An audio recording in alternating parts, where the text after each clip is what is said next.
जब हज़रत आदम अलैहिस्सलाम जन्नत से ज़मीन पर तशरीफ़ लाए तो बारगाहे इलाही में अर्ज़ किया, ए खुदा, मैं यहाँ ना तो फ़रिश्तों की तस्बीह और तकबीर सुन सकता हूँ और न ही कोई इबादतगाह देखता हूँ, जैसा कि आसमान में बैतुल मामूर को देखता था, जिसके चारों ओर फ़रिश्ते तवाफ़ करते थे।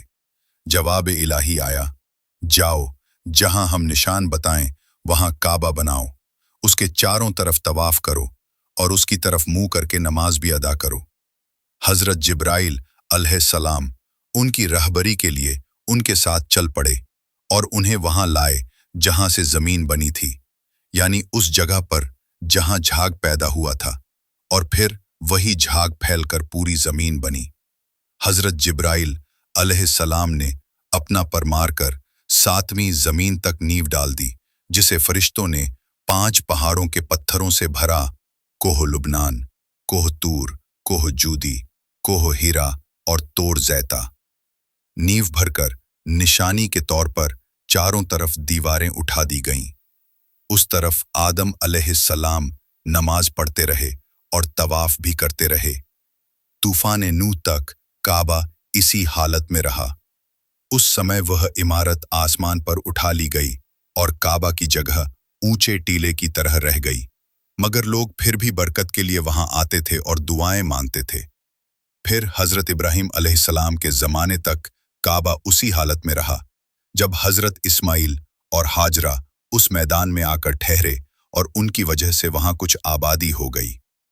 तब हाजरा के इंतकाल के बाद हज़रत इब्राहीम अलैहिस्सलाम को हुक्म हुआ कि इस्माइल को साथ लेकर यहाँ काबा की इमारत बनाएं। उसकी निशानी इस तरह बताई गई कि एक बादल का टुकड़ा भेजा गया ताकि उसके तामीर की हदें तय की जा सकें। हज़रत इब्राहीम अलैहिस्सलाम ने हज़रत इस्माइल अलैहिस्सलाम के साथ मिलकर उसी जगह पर दोबारा काबा की नींव रखी, जैसा कि कुरान मजीद में जिक्र है।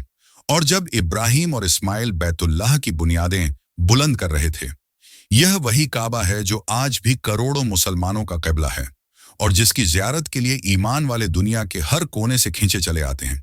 ये अल्लाह का पहला घर है जो ज़मीन पर उसकी इबादत के लिए बनाया गया और क़यामत तक के लिए मुक़द्दस और मोहतरम रहेगा। अगर आप ऐसी ही और सीख देने वाली कहानियां सुनना चाहते हैं या किसी खास वाक़ये या किरदार पर वीडियो बनवाना चाहते हैं तो कमेंट में ज़रूर बताएं। वीडियो को लाइक करें, चैनल उमर सक्सेस जोन को सब्सक्राइब करें और बेल आइकन दबाएं ताकि आपको हर नई वीडियो वक्त पर मिल सके। दुआओं में याद रखें। मिलते हैं अगली कहानी में।